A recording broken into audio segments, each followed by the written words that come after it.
Meanwhile, solutions are on the way for Atlanta firefighters who have been struggling with staffing and equipment shortages. Yeah, those changes come thanks to funding approved by Atlanta City Council today.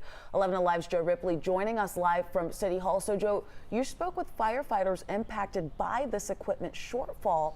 How are they feeling after this vote?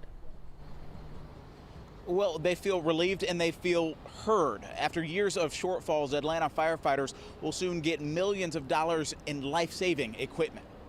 Nate Bailey has spent the last 2 decades following his passion. You want to serve. I mean, it's a calling. You know, firefighting's not a job. No one wakes up and says, hey, I think I'll try firefighting. You know, you want to be a firefighter, you want to serve. It's a calling, and this equipment, this apparatus allows us to save lives. His department, Atlanta Fire Rescue, has spent nearly the last decade short-staffed and under-equipped, per Fire Chief Rod Smith.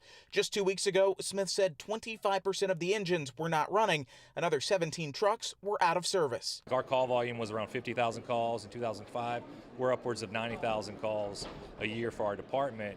And we haven't added any new stations in that time. So it's put a bunch of calls on the same apparatus, which leads to more repairs, more downtime. Instead, the city has had to close 3 fire stations. Those closures have sparked public safety concerns, and as the weather gets colder, the number of calls will climb. We were taken aback because we had about 5 or so vehicles down.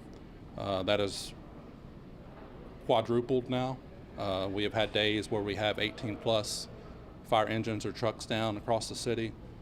So we do not want it to affect the public safety. Atlanta City Council Public Safety Chair Dustin Hillis sponsored legislation that will allocate nearly $20 million towards heart monitors, breathing equipment, and over a dozen frontline and reserve vehicles. It is one large investment, but it's just the beginning. We have much more work to do. In the meantime, Atlanta Fire has had to rely on a patchwork system to respond to calls, figuring out a way to do more with less. Now, Nate Bailey can follow his calling and count on more support to keep people safe. We're going to do the job. We always find a way to do the job, but having the best equipment makes us more efficient. You know, our job is inherently unsafe, but to be safe, we need to have the best equipment, the best training, and this investment allows us to do that.